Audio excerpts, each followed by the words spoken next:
大家好，我是丽姐，欢迎大家来听相亲故事，感谢大家的订阅。今天给大家讲一个特别有趣的故事，是关于一个山东姑娘和台湾男生的爱情故事。这个故事真的太精彩了，简直就是现实版的霸道总裁爱上我。但跟那些网络小说不同的是，这个故事是真实发生的，而且里面的文化差异和认知偏差真的是让人大跌眼镜。我们的女主角叫张小月，今年29岁，是个山东姑娘，皮肤白得发光，一双大眼睛特别有神，笑起来还有小酒窝，真的很漂亮。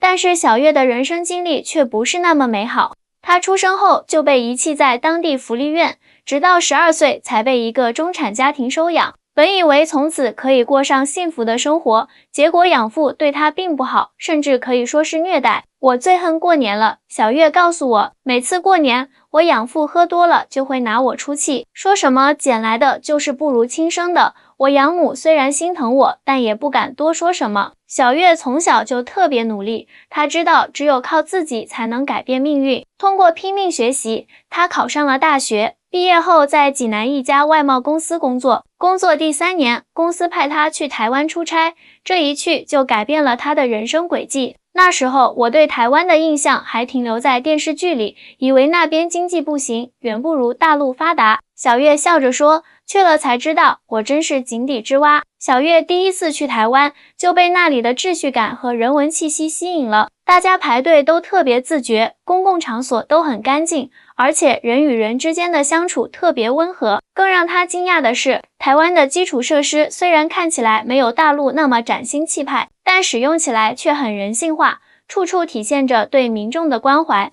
比如说垃圾桶，小月举例道，台湾的垃圾桶设计得特别合理，分类也很细致，旁边还有详细的说明，而且大家真的会认真分类，不像我们这边，虽然也有分类，但很多人根本不在意。在台湾出差的那段时间，小月认识了阿良，他是台南一家科技公司的员工，负责接待小月他们公司的人。他看起来就是个普通上班族，穿着很简单，说话也很客气。小月回忆道，但他身上有种特别的气质，很温柔又很有耐心。每次我们问路或者需要帮忙，他都会详细解释，从不会不耐烦。阿良今年32岁，身高178厘米，不是特别帅气那种，但很清爽，笑起来特别阳光。他对小月特别照顾，会带她去一些当地人才知道的美食街，教她怎么用台语点菜，还会耐心解释各种台湾特色小吃的由来。我一开始真的以为他就是个普通的台南小老板，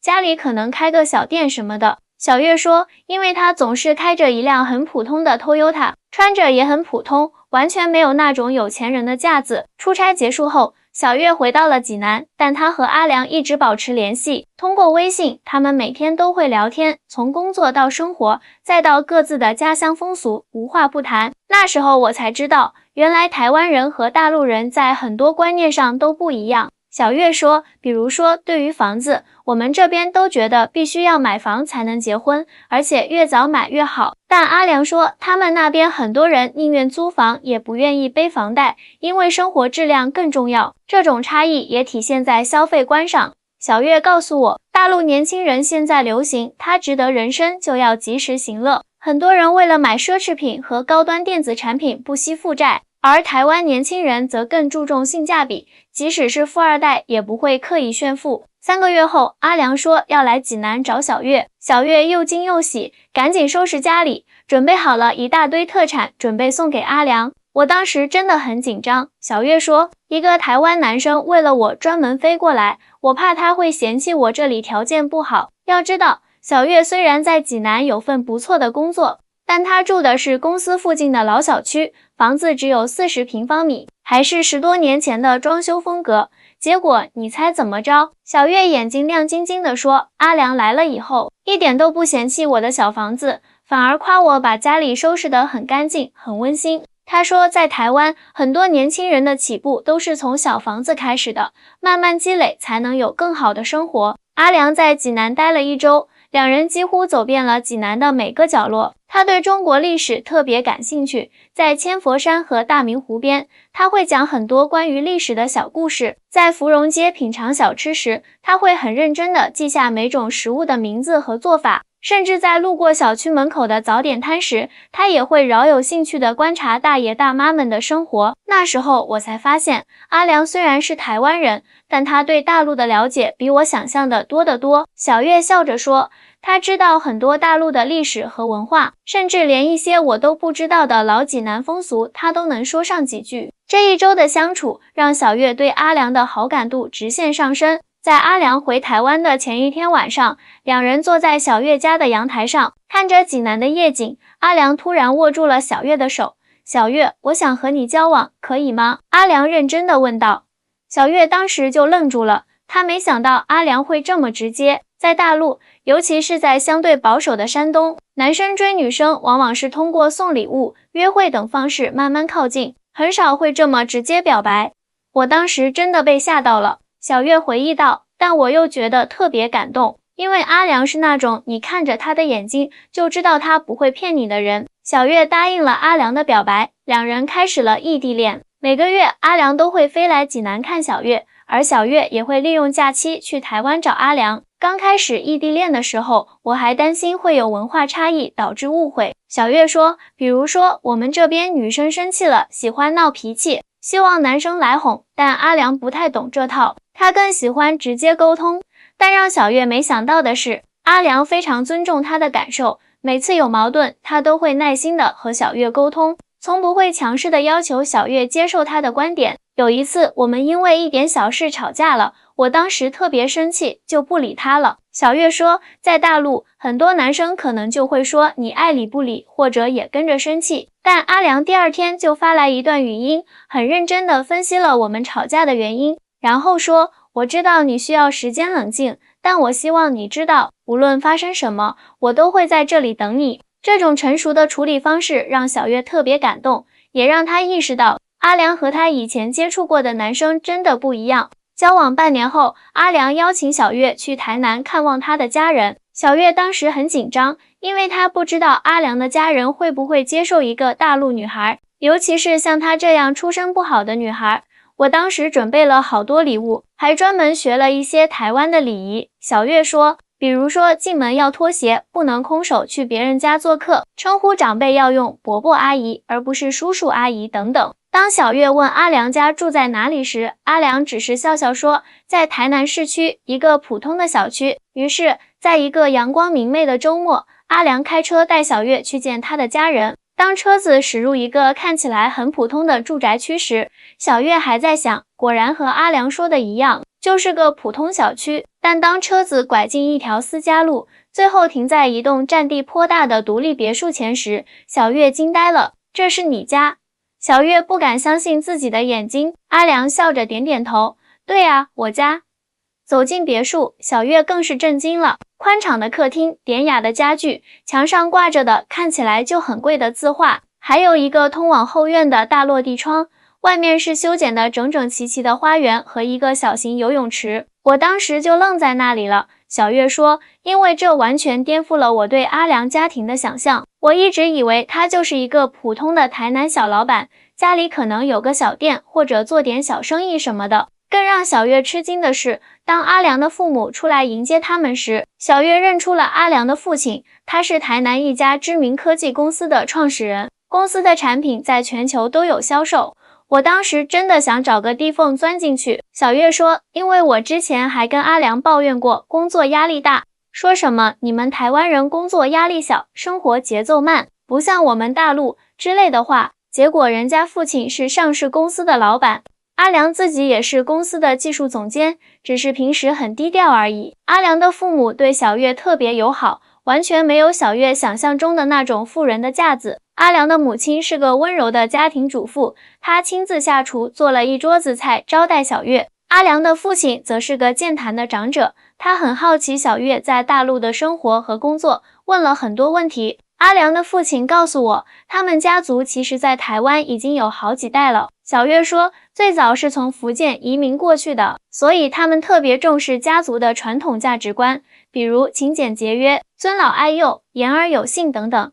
晚饭后，阿良带小月参观了他们家的藏书室，整面墙的书架上摆满了各种书籍，从古典文学到现代科技，应有尽有。阿良告诉我，他从小就在这个房间里读书。小月说，他父亲虽然是企业家，但特别重视教育，要求阿良和他的兄弟姐妹每天至少读1小时的书。这也是为什么阿良虽然家境优越，但从不炫耀，反而特别注重内涵和修养。那一刻，小月才真正明白了为什么阿良和他接触过的其他男生不一样。他的谦逊、教养和内涵都是来自于他的家庭环境和教育背景。我当时就在想，难怪阿良平时那么低调，原来他根本不需要通过外在的东西来证明自己。小月说，而我以前接触的很多男生，可能家里条件一般，反而特别喜欢通过买名牌、开豪车来展示自己的成功。在台南的那几天，阿良带小月参观了他长大的学校，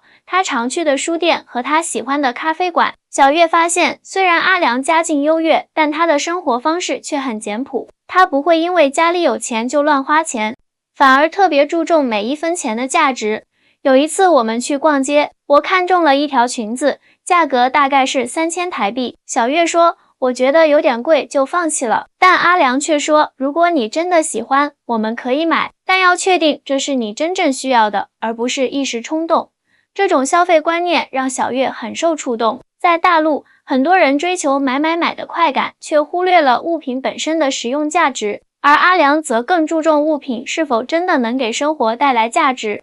我当时就在想，如果阿良这样家境优越的人都这么理性消费，那我更应该学习这种态度。小月说，毕竟我没有富裕的家庭背景，更需要为自己的未来负责。在台南的最后一晚，阿良带小月去了海边，在星光下，阿良告诉小月，他希望在未来的某一天能和小月组建一个家庭。他说他喜欢我的坚强和独立。小月眼中闪着泪光。他说，虽然我们来自不同的地方，有着不同的成长背景，但我们对生活的态度和价值观是相似的，这才是最重要的。小月当时又惊又喜，她没想到阿良会这么快就考虑到婚姻的问题。在大陆，很多情侣可能谈了几年恋爱都不会谈到婚姻，特别是当两人来自不同的背景时。我当时就问他，你不怕你父母反对吗？毕竟我是大陆人，而且家世背景和你差太多了。小月说。阿良笑着摇摇头，在我家，我们最重视的是一个人的品格和能力，而不是他的出身。我父母早就说过，他们尊重我的选择，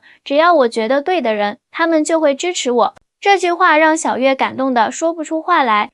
在她的成长环境中，门当户对的观念根深蒂固，她从来没想过，一个家境如此优越的人会不在意他的出身和背景。那一刻，我才真正明白，小月说，真正的优秀和有教养的人，不会用家世和财富来衡量一个人的价值，他们更看重的是一个人的内在品质和为人处事的态度。回到济南后，小月的生活发生了微妙的变化，她开始更注重精神层面的充实，会去图书馆借书看，会参加一些文化活动，甚至还报名了一个古筝班，开始学习传统音乐。我想让自己变得更好，不仅仅是为了配得上阿良，小月说，更是因为我通过他看到了一种不一样的生活方式和价值观，这让我对自己的未来有了更多的期许。然而，就在小月以为一切都在向好的方向发展时，一个意外的电话打破了她平静的生活。那天我正在加班，突然接到阿良父亲的电话，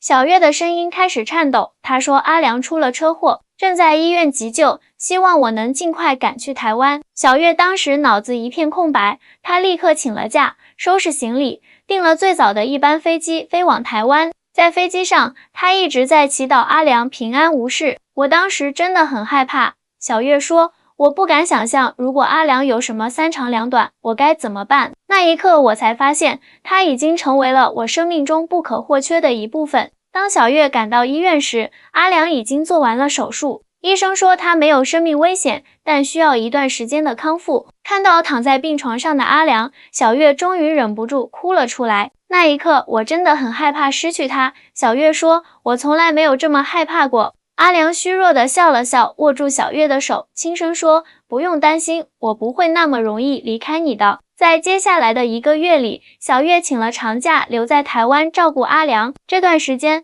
她也更深入地了解了阿良的家庭。阿良的父母真的太好了。小月说，他们完全不像是那种有钱人家的大家长，反而特别平易近人。阿良妈妈每天都会亲自下厨，做一些营养丰富又适合病人的饭菜。阿良爸爸虽然公司事务繁忙，但每天都会抽时间来医院看望儿子。小月还发现，阿良的家人虽然富有，但在医院照顾阿良时，并没有请专职护工，而是全家人轮流照顾。阿良的姐姐是医生，会定时来检查阿良的恢复情况。阿良的弟弟则负责处理一些医院手续和药品采购。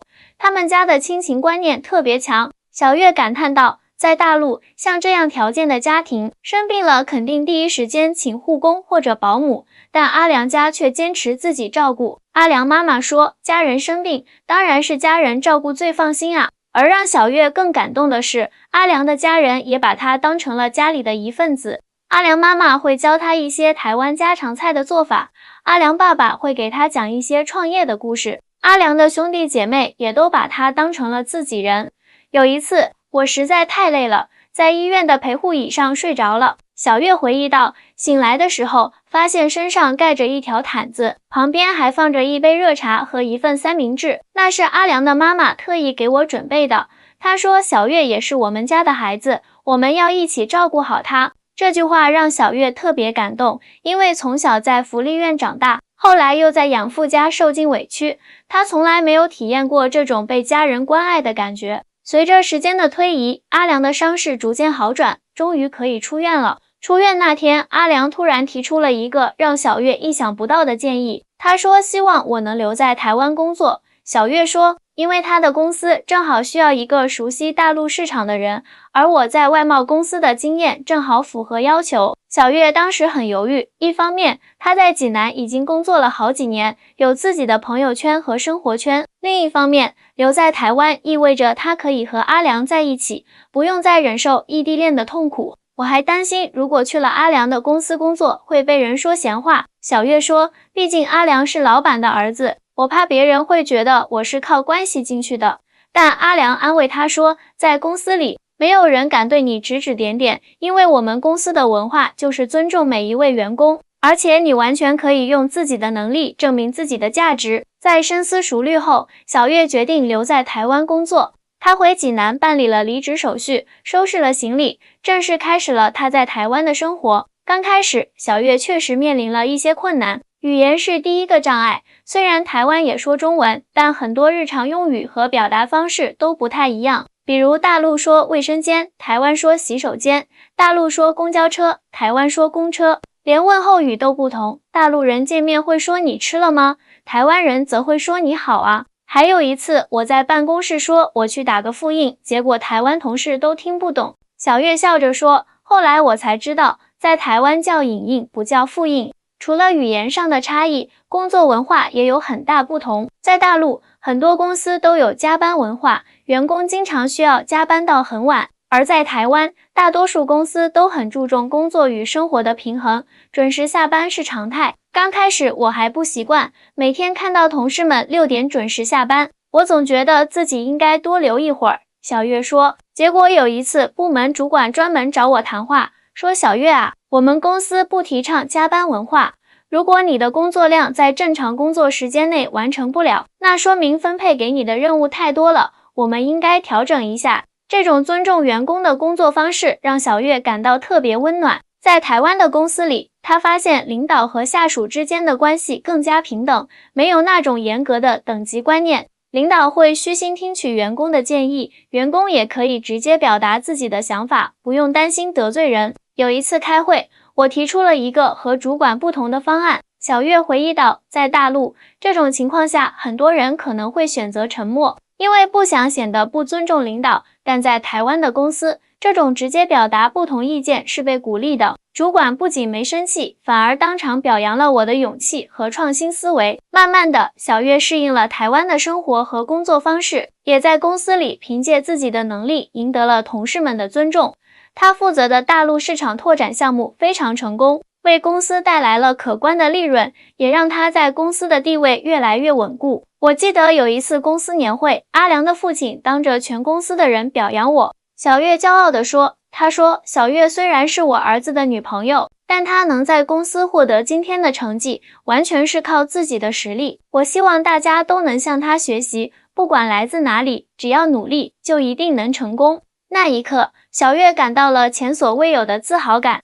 她终于不再是那个被遗弃的孤儿，不再是那个在养父家受气的养女，而是一个靠自己能力获得尊重的职场女性。与此同时，小月和阿良的感情也越来越稳定。阿良完全康复后，两人开始规划未来。但就在这时，一个突如其来的消息打破了小月平静的生活。我养母打电话来说养父病重，希望我能回去看看。小月说，虽然养父对我不好，但毕竟是把我抚养大的人，我觉得应该回去尽一份孝心。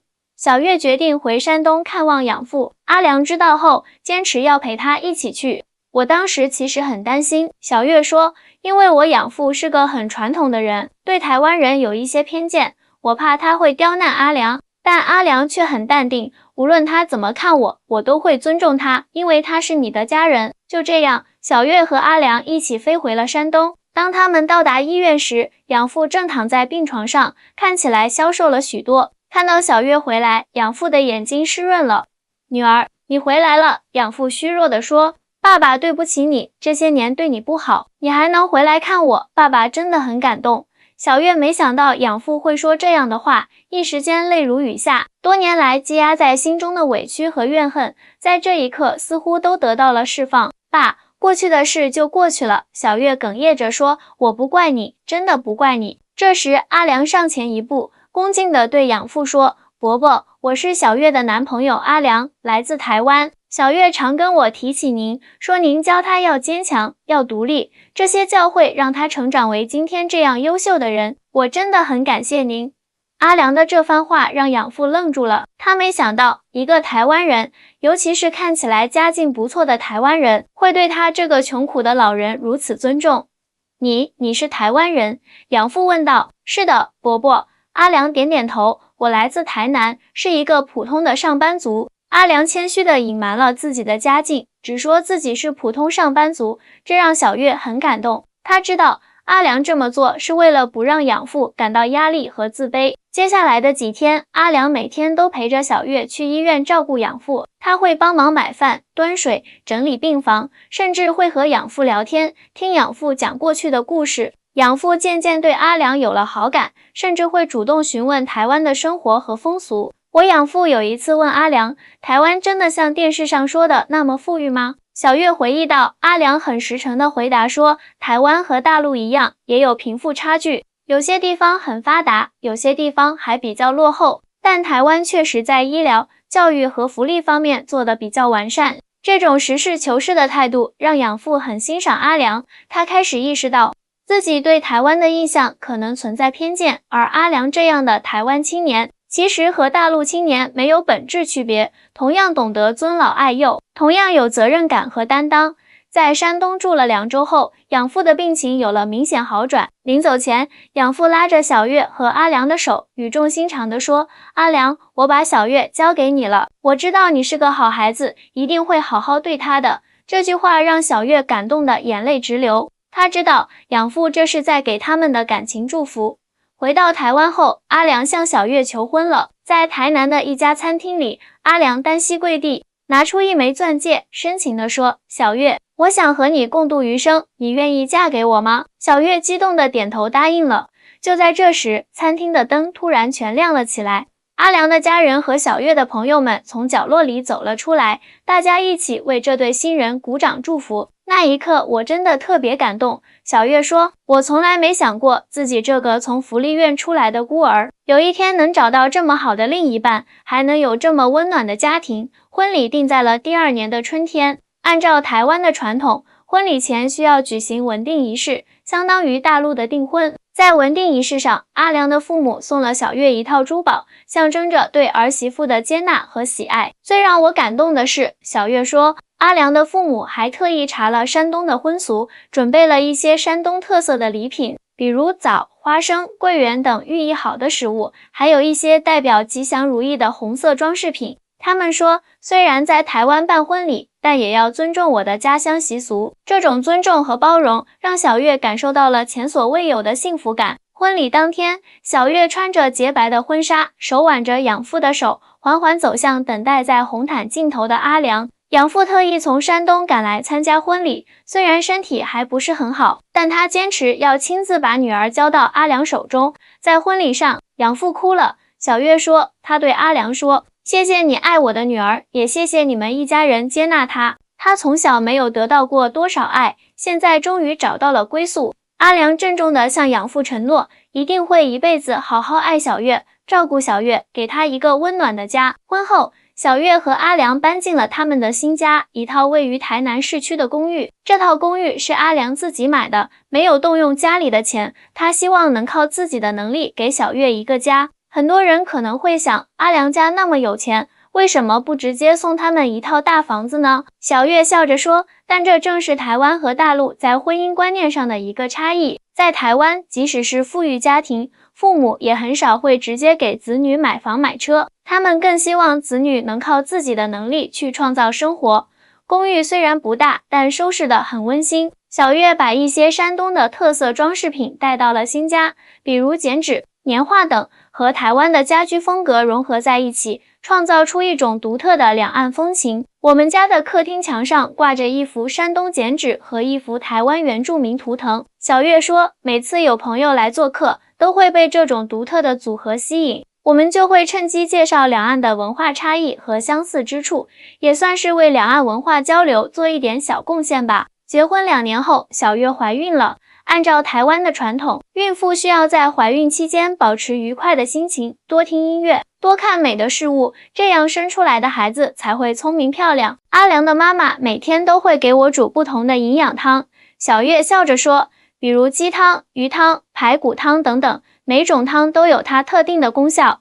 而且她还教我一些台湾传统的胎教方法，比如每天朗读唐诗宋词，或者听一些轻松的古典音乐。大家好，我是丽姐，今天给大家分享的这个故事到这里就结束了。小月和阿良的故事告诉我们，真爱是不分地域的，只要2个人真心相爱，任何困难都能克服。希望每一位听故事的姑娘都能找到自己的幸福，也希望两岸的年轻人能有更多的交流和了解。我们下期再见。